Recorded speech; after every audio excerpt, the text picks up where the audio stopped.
told me from the start that you played around, it would have been fine. Then I would have played too, and I guess I would have had a good time. If you told me from the start that you played around, it would have been fine. Then I would have played too, and I guess I would have had a good time. Something didn't feel right. Hi, my name is Vincent-Tennell, and you are watching The Vincent-Tennell Show. Today we have a very iconic guest here with us today. We have the comedian, Tommie Caine. What's up, y'all? What's up? How you doing, man? Thank you for coming. Yeah, no problem, no problem. Thank you for having me. All right, so Tommie, Yep. how long have you been a comedian? I've been telling jokes about, it'll be 3 years actually this year in November. Okay. 3 years. All right. Yep. And so who's your biggest inspiration as a comedian? Well, my favorite comedian was Robin Harris. And I'm a Okay. big fan of Paul Mooney. All What right. I'm saying? All the greats, Martin Lawrence, but yeah, I say Robin Harris was, as a kid growing up, I always liked his jokes, I always liked his style and stuff we talked about, just like Paul Mooney. I always liked, the stuff we talk about. So you like to talk about people in the audience then, because that's what Robin Harris did a lot. Well, no, not so much. No, not No. so much. Just situations, what I'm saying? He's just talking about family, talking about just stuff that happens, everyday stuff, what I'm saying? And then like Paul Mooney, because Paul Mooney's like a political, Yeah. he is political. Absolutely. And I like that. So what about the current comedians? Like, what do you think about the current climate of the new and upcoming, like the Kevin Harts and... Oh, yeah, that's great, man. Comedy's big, what I'm saying? Like, I started doing comedy in Atlanta. Okay. And I started doing comedy around some real good comedians, like comedian K-Dub. There's a guy I know down there. He's good. The guy that just won that Last Comic Standing, who do Clayton English. I know you're talking about. He's from Atlanta. Yeah. My guy named Tyler Chronicles. He's down there. Chris Set It Off Jones. What up, Set It Off? You know what I'm saying? But so like, I started telling jokes around some dudes that's really already professionals. Okay. You know what I'm saying? So Right. they helped me a lot, and now I'm up here. We're trying to get it cracking up here. Yeah.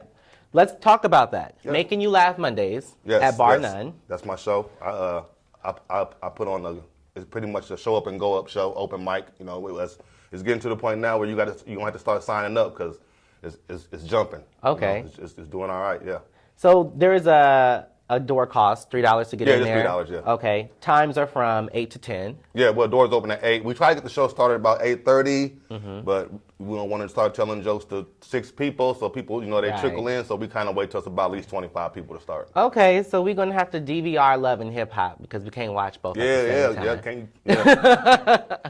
But we can DVR Love and Hip Hop and come down there 8 to 10. This is Bar None. That's at 245 South 5th Street. Yeah. Right Okay. on the corner of 5th and Monroe. Okay. So some of your favorite artists or comedians in Springfield. Name some. I got a buddy, Ray Philly Ray. He's on my show with me. He's a revolving host. I got another Twan Armstrong Tweez. He's one of the revolving hosts. And my buddy Keith Red, he's a revolving host. We got I don't know if you know Zandra Matt.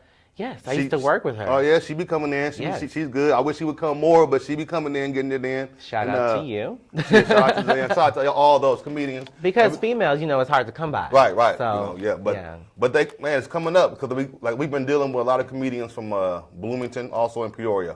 We got some guys that's it's starting to get bigger. All right. Okay, so as a child, were you like class clown, the jokester? I don't think so. You don't think so? So how did you evolve into this person you are now? Well, I used to rap. I got rhymes and stuff, but I'm just 40. Okay. So when I got older, what I'm saying, I had to find a different way to get on TV. I wanted to be on TV, what I'm saying? You could have been like 2 Chainz. Nah. I just got into telling jokes, what I'm saying? Okay. But my style of comedy is like I'm not the punk comedian. Like the one to be like, I can't get beat up, or I'll get beat up if that happens, or I can't go to jail. You know what I'm saying? I'm like that. I'm the comedian that whoop your ass. Okay. If I have to. You know what I'm saying? I've been in trouble. Okay. You know what I'm saying? So, but it's just a way for me to express my the person that I am and make it funny. So how long have you been doing this event? When did it start? We started April 13th actually. Okay. Monday, April 13th. Yep. And that was 2000 of last year? No, that was this year. This year. Yeah. So this is fresh and new. Yeah. Okay. Yeah, and also we have it started the joke. I started passing a church plate, but people started putting money in it for real. I think the first time we had got like $50. So now we're collecting the money. We've raised over $700, and we're going to give it to various charities at the end of the year. You know what I'm saying? Maybe one charity, or if the more we get, we might have enough money to give it to a couple of different charities. Wow. Okay, that's excellent. Yeah, you know, we're trying to do it, man. We're trying to build our community up, you know. So are you from Springfield? I actually grew up in Decatur, but Decatur. my grandparents, I was always over here growing up as a kid because my dad's parents live here. Okay. So what do you think about our town in general? I mean, obviously we needed something like this. Yeah, oh, definitely. Because we didn't have anything. Definitely. So, like, what were you doing beforehand to get your feet wet? You know what I mean? I mean, you did it in Atlanta, but any other places? But the comedy? Yeah. I've done most of my comedy in Atlanta. I mean, in Springfield now, since the show, because we really had nowhere to do comedy here, like that I knew of. So, and like before I went to Atlanta, I wasn't doing comedy. That's when I started doing comedy, when I lived down there. I lived down there for a year back in 2012, and that's when I started. You know what I'm saying? I seen a lot of people that ambitious trying to do things that we need to be trying to do up here. Right. You know we have a lot of talent. Right, you know. Yeah. Tommie Caine, that's a stage name. Yeah, yeah. So, where did that come from, Caine? Like I said, I've been in trouble. You know what I'm saying? And I associate that with my, you know, I got in trouble for drugs. I did 4 years in Oklahoma prison. So I just threw that on there just because that's a part of my life. You know what I'm saying? I was doing it. You know, I got in trouble and I did my time, and that's me. I'm not ashamed of it. You know what I'm saying? I think that people need to get away from it. You know what I'm saying? I tell them, you know, I talk about how it affected my life, you know what I'm saying, when I sold drugs and what I went through when I was in jail. That's me. I did get in trouble for that, and I'm just trying to think of a stage name that sounded cool. I just put it on there. Now, I also understand you have a son who raps. Oh, yeah. I forgot my son. Yeah, T4 the Forerunner. He's a gospel hip-hop artist. He's 11, very intelligent. He writes his own lyrics, man. I'm proud. I'm so proud of him. He got videos, too? Yeah, he got 2 videos out right now, like really 2.5 videos, like because the second video has a snippet of another song. So yeah, he got videos on YouTube. Go check him out. T4 the Forerunner. T4 the Forerunner. He cold, man. He nice. T4 the Forerunner. T4 the Forerunner. Now, where did that come from, that name? He explained it to me, because I was like, his name is Tommy. I'm the third, he's the fourth. Okay. And I was like, he made the name, he came up with the name. He was like, T4 the Forerunner. I was like, what's a Forerunner? It's something in the Bible again. Cause I was like, what about T4 the Prophet? He was like, no, I'm not too good at prophesizing. That's how he talked. Yeah. I was like, okay. He was like, I'm gonna call myself T4 the Forerunner, because the Forerunners, and I don't read the Bible much, but he does. You know, he knows all about all that stuff. So, okay. So that's where he got it. All right. And it's big for kids, man, because like a lot of this rap stuff, these kids don't need to be listening to. You know what I'm saying? They talking about stuff kids need to listen to. So he coming out with a whole new thing. He rapping, but not about nothing bad. You know what I'm saying? So I encourage people to go check him out and get your kids on him. Can we play a video of him on our show one day? Definitely. I'm gonna send you one. All right. But until then, go check him out on YouTube. T4 the Forerunner. All right. Well, you know, I'd say comedians have the most tragic lives behind the scenes sometimes. Yep. That makes them very funny. I don't know. My life always been good. I mean, it's been good. Yeah, I mean, jail's not good, but it wasn't bad. It wasn't bad. Yeah, people think jail's like, it ain't like people think it is. You just can't come television. home. Yeah, you just can't leave. You know what I'm saying? We had stores. We was eating. You know what I'm saying? It's like you just can't leave. You ain't got your girlfriend. You know what I'm saying? But it ain't all bad. We just saying what people wasn't in there just fighting. People wasn't in there getting raped or nothing like that. It was just you just couldn't leave. It was boring. You know what I'm saying? Well, we're going to stick with the television media version so people don't go. Yeah, don't go. Very bad. It ain't fun. It ain't fun, but it ain't no hellhole like everybody. Right. At least where I went. Because I went to a minimum security. Okay. But there's different levels of security in jail. I spent most of my time at a place with a fence that was like this. I could have jumped it and left. Right. You know what I'm saying? Because I was a security threat. And the closer you get to getting home, I had a job for 10 months working at like a food processing place. So I wasn't like in jail like people think it was. I just couldn't leave where I was at. Right. You know what I'm saying? I would leave like for 2 years of my sentence, I was leaving and going to work and coming back.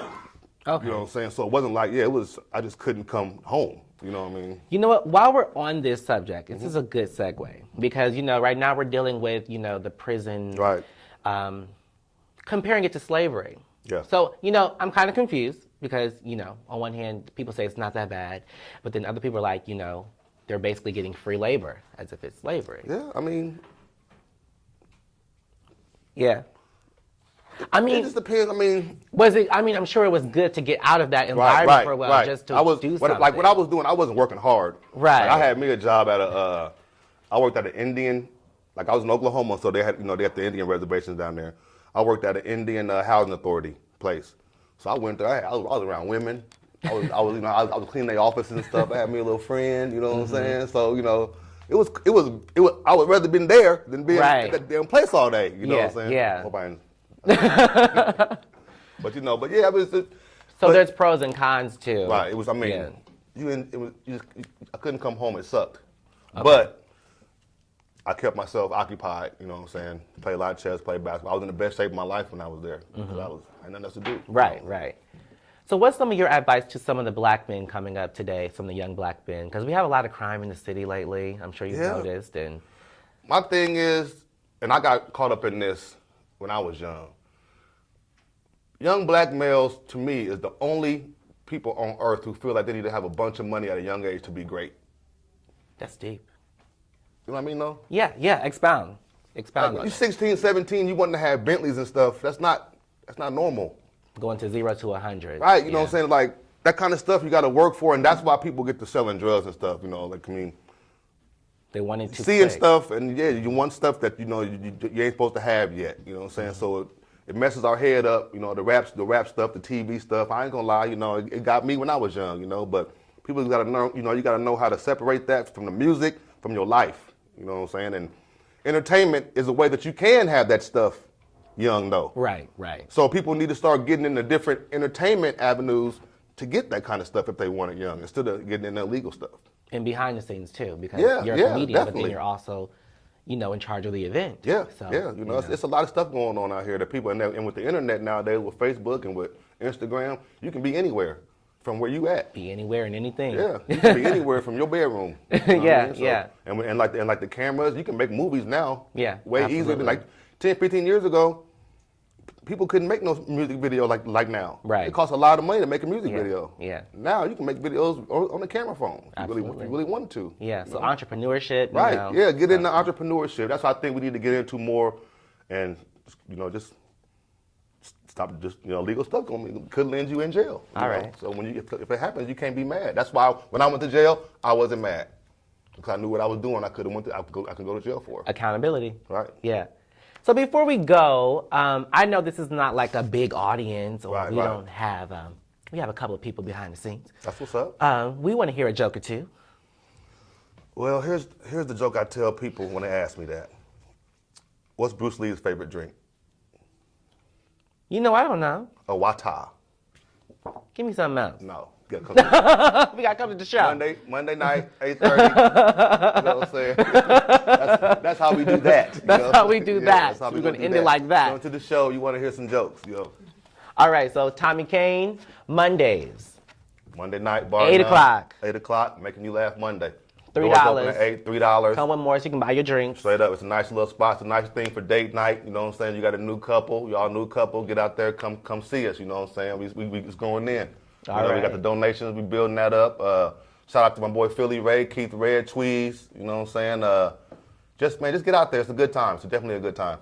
All right, you heard him. And if you know anybody funny, encourage them to come out there too. Because everybody got somebody who ain't going to be about nothing in life, so they might as well try to tell some jokes, you know what I'm saying? Send them on my way, you know what I'm saying? And where can people find you, social media-wise? On Instagram, on Instagram is Tommie, Tommie _Caine, Caine. And I got my government name on Facebook, Tommy Wilford. All right. Be well, icons. Peace out. And cut. Hello, I am Vincent-Tennell, and you are watching The Vincent-Tennell Show. Today we have a very iconic guest here with us. We have UIS Associate Professor and Director of Theater, Thibodeaux-Thompson. Thank you for coming to the show. Thank you for having me. We have a real interesting conversation here today because I believe theater is dying. Do you agree? I don't think theater is dying. I think there's a subculture of people who go to theater regularly, and that subculture shifts sometimes. Okay. So if you're not in that subculture, it might look to someone like it's dying or it's not as present. But you know, quietly, there's a lot of people flooding the theaters on Broadway every night, regional theaters across the country. I think if you ask them, is it dying, they're going to say, no way, you know, so it's Right. all kind of relative, but that is a good question. And you know, you say Broadway.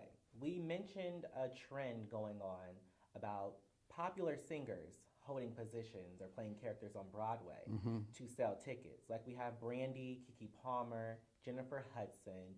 Do you think that is devaluing the standard of Broadway or helping? I'm not so sure it's an either or. I think it can help, you know. I understand where the purists might frown and say, wait a minute, that's only for these sorts of people, you know, but theater's always been a pretty inclusive place, you know, and Broadway is commercial theater, of course, so they have to keep one eye on the numbers and making money so they can afford to keep doing it again, and sometimes, you know, bringing in a star or a big presence personality like that can help.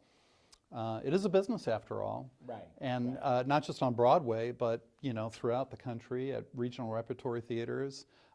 Even those of us who are in academic theater and occasionally professional theater, we have to pay attention to numbers too. And sometimes it means I'm going to do this show, which tends to be a real crowd pleaser, so that I can afford to do this show afterwards. And you know, there's nothing terribly wrong with that. You know, you want your audiences to get what they want, but also occasionally maybe get what they didn't realize they wanted too. Okay, let's go back into your background. Where are you from? I'm from Minneapolis, Minnesota originally. Okay. And you're an actor. Yes. You've done television work, you've done theater, you've done commercials. Which do you enjoy the most?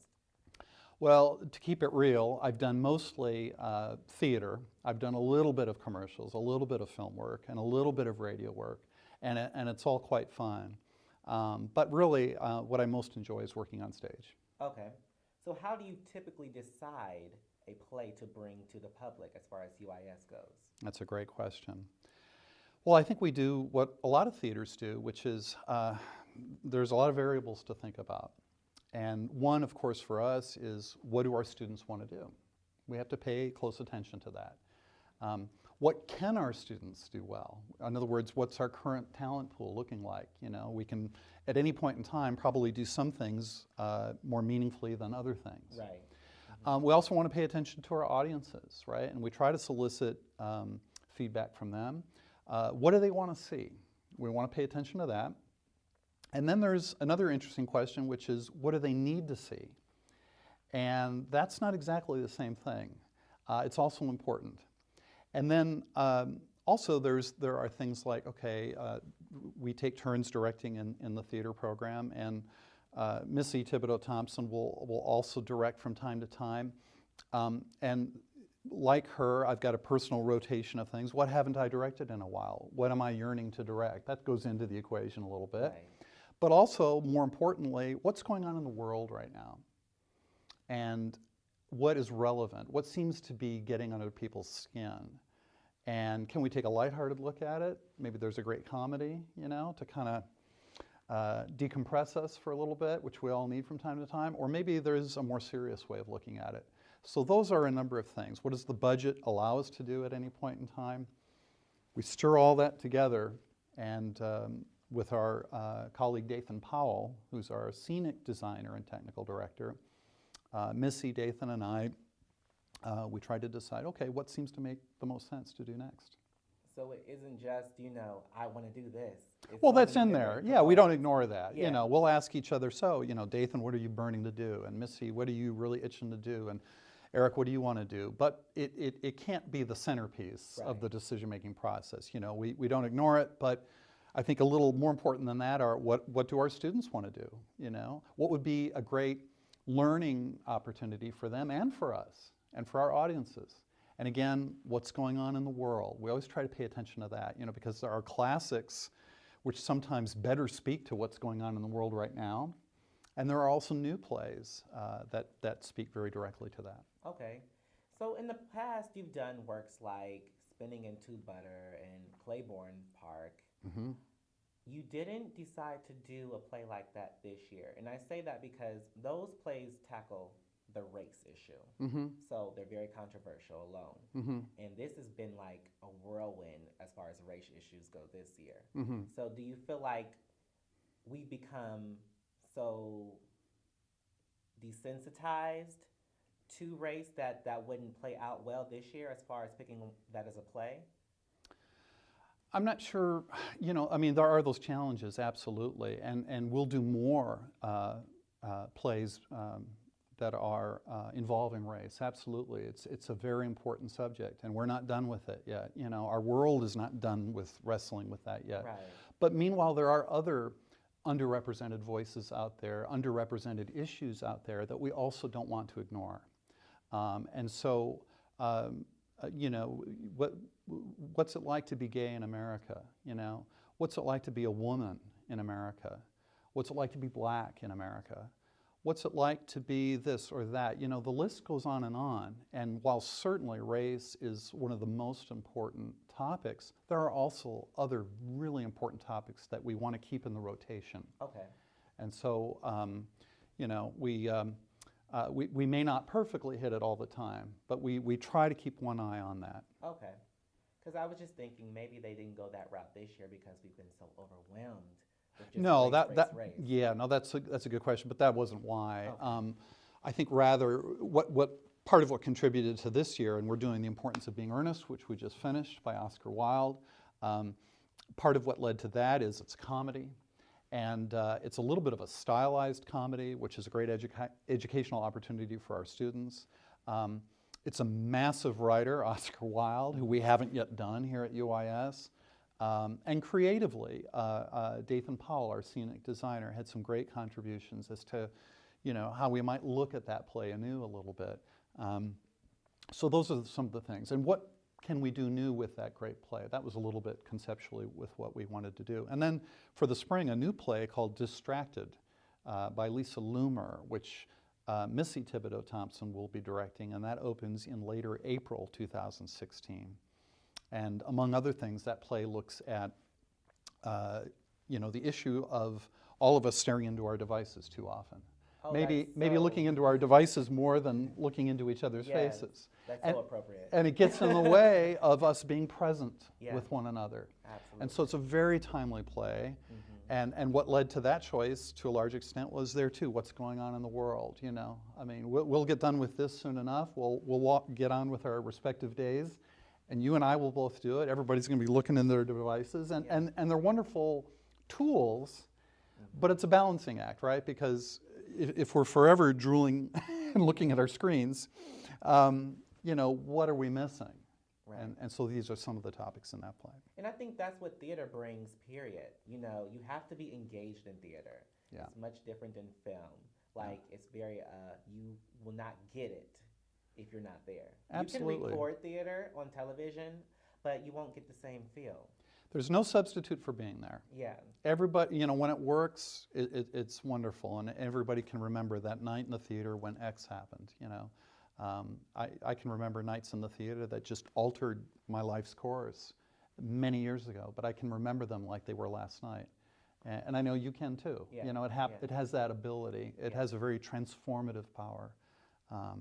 And that's what we're hoping to share with our audiences, is that sort of excitement.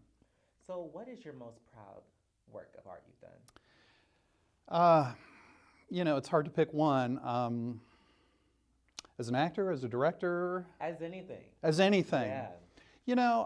One of my most proud things is the job I've got, at UIS, being the director of theater. I feel like we're making a difference, and we're modestly growing in the right way, I think, It seems like every year the theater gods smile on us, and they give us another little piece to the puzzle.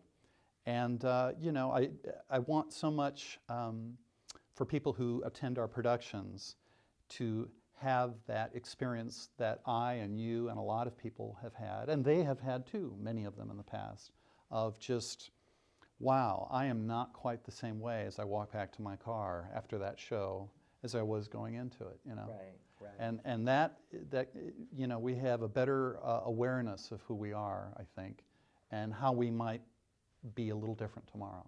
Okay. Springfield as a whole, rate the theater scene. 1 to 10.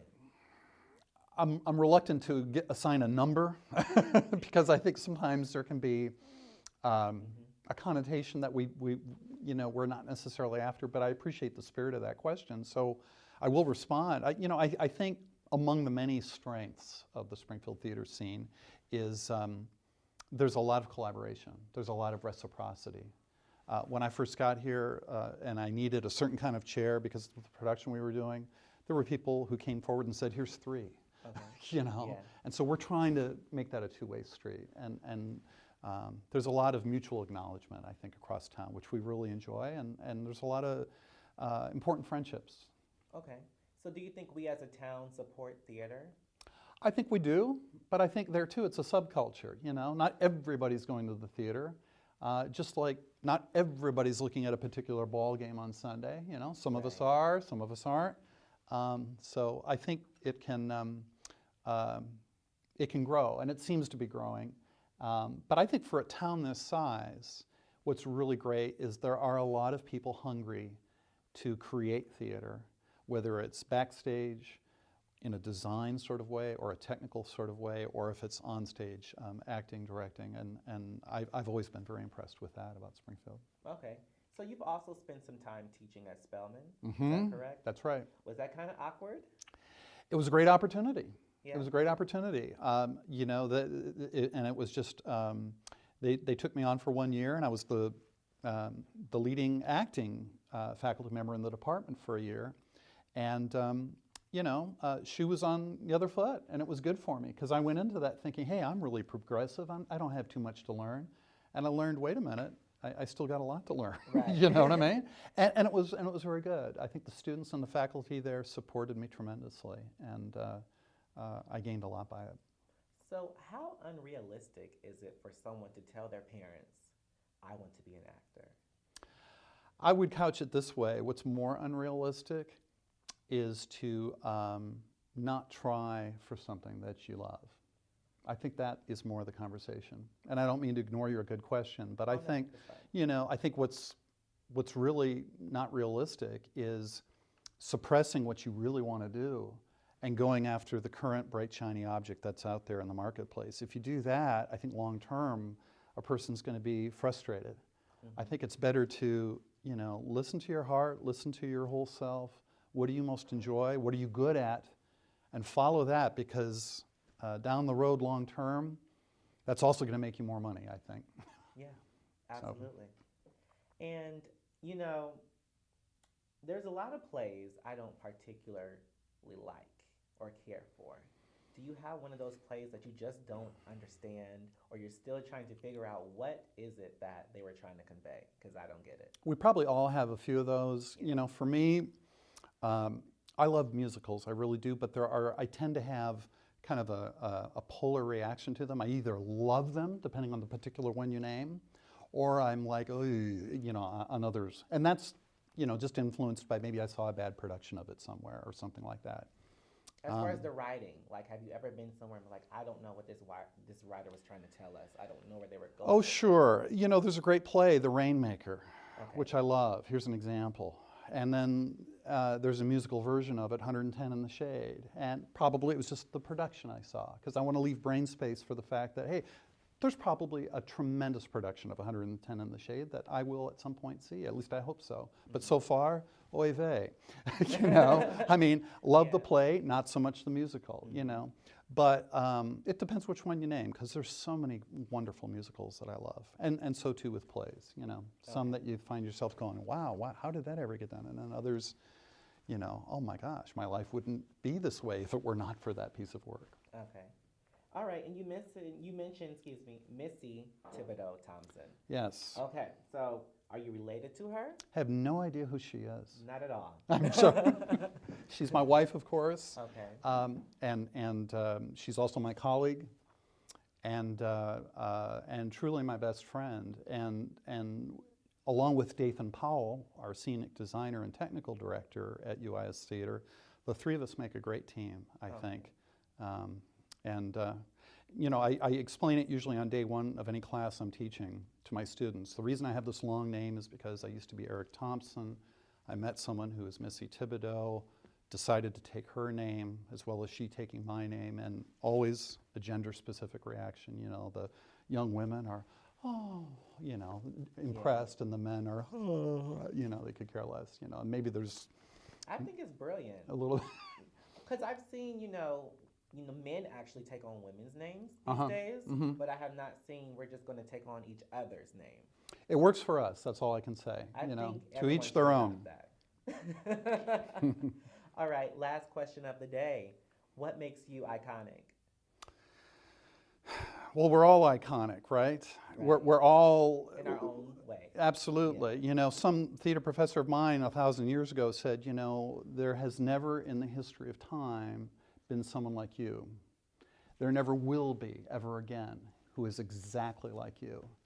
And that's one reason we go see Hamlet again or what have you. It's not because we don't know how it ends, but I want to see how you're going to interpret that role, because I saw someone else do it in Cleveland 2 months ago, and that was brilliant. Yeah. But they can't do it how you're going to do it, and that's, I think, what keeps bringing us back. Okay. There you have it, icons. Be well.